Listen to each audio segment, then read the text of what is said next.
저는 상담을요, 쇼핑이나 점치듯이 하는 거를 굉장히 경계해요. 이건 진짜 아니에요. 대입 상담은 쇼핑 아니고요, 점치는 것도 아니에요. 대입 상담은 이 머리를 정돈하는 자리입니다. 안녕하세요. 조폴체입니다. 이번 영상에서 대입 상담 활용법을 말씀을 드릴 건데요. 저 상담을 잘 받으면 합격 가능성이 높아집니다. 그러면 합격 가능성을 높이는 상담 활용법을 말씀드릴게요. 대입 상담은요, 데이터를 모으는 자리예요. 나의 합격 가능성을 따져보기 위한 데이터를 모으는 자리가 바로 대입 상담이에요. 다른 말로 하면 내가 이 학교 가고 싶어요 라고 자기의 바람을 말하는 게 아니에요. 네, 다시 한번 말씀드립니다. 대입 상담은 대학교 합격을 위한 나의 데이터를 모으는 자리예요. 그래서 대입 상담을 할 때 가장 안타까운 거는요, 무턱대고 내 아이가 이 학교에 가고 싶다고만 얘기하는 거예요. 그럼 보통 그렇게 물어보시는 분들이 좀 합격 가능성이 낮거든요. 대부분 그렇습니다. 그래서 이러이러한 이유 때문에 가기 힘들다고 하면요, 거의 대부분 감정적으로 이렇게 말씀을 하십니다. 그런데 이런 식으로 자기의 바람만을 말하면요, 대입 상담은 그냥 안 하는 게 더 나아요. 그냥 마음의 상처만 입을 뿐입니다. 그래서 저는 대입 상담에 대해서 컨셉을 분명히 잡으셨으면 좋겠어요. 예, 대입 상담은 나의 데이터를 모으는 자리예요. 자, 이걸 이어서 말씀을 드리면요, 대입 상담의 시작은 나를 정확히 아는 거예요. 학부모님의 경우엔 당신의 자녀를 정확히 아는 거겠죠.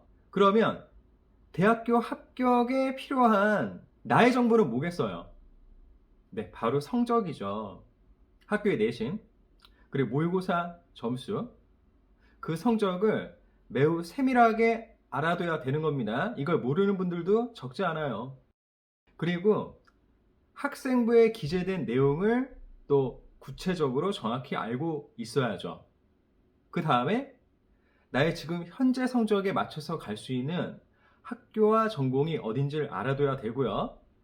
내가 바라는 학교와 점수를 비교해서 합격 가능성이 어떻게 되는지, 만약에 합격 가능성이 낮다고 한다면 왜 그런지, 점수 차이가 어떻게 되는지, 이런 걸 알아둬야 되는 겁니다.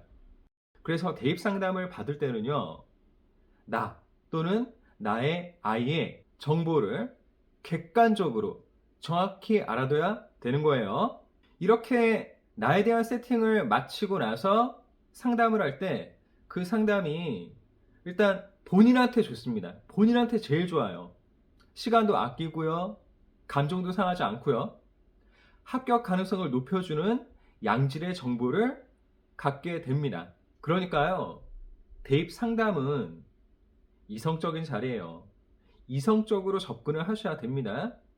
내가 가고 싶다는 그런 바람의 강도, 그리고 내가 그만큼 노력했다는 그런 감정적인 판단, 이런 걸로 대학교 가는 게 아니에요. 입시는요, 이성적으로 접근하는 게 그 합격 가능성을 훨씬 높입니다. 근데 제가 그동안 교사로서 봐온 바로는요, 그렇게 이성적으로 접근하는 사람들의 합격 가능성이 훨씬 높아요. 대입 상담에 대해서 제가 이런 생각을 갖고 있기 때문에 저는 상담을요, 쇼핑이나 점치듯이 하는 거를 굉장히 경계해요. 이건 진짜 아니에요. 대입 상담은 쇼핑 아니고요, 점치는 것도 아니에요. 대입 상담은 이 머리를 정돈하는 자리입니다. 예를 들어 볼게요. 내신이 5등급이고 모의고사가 3등급이에요. 그러면 이성적으로 스카이를 수시로 가기는 힘들죠. 교과는 말할 것도 없고 사실 학종도 힘들잖아요. 뭐 그렇잖아요. 힘들잖아요. 그래서 제가 상담을 할 때 이성적에 맞춰서 이런 대학을 시도해보는 게 좋겠다 라고 얘기를 했고 그 학생도 수긍을 했습니다. 그런데 막상 원서는요, 스카이로 내겠대요. 스카이로. 근데 누가 봐도 내신 5등급으로 그리고 모의고사는 3등급이니까 최저 맞추는 것도 힘들죠.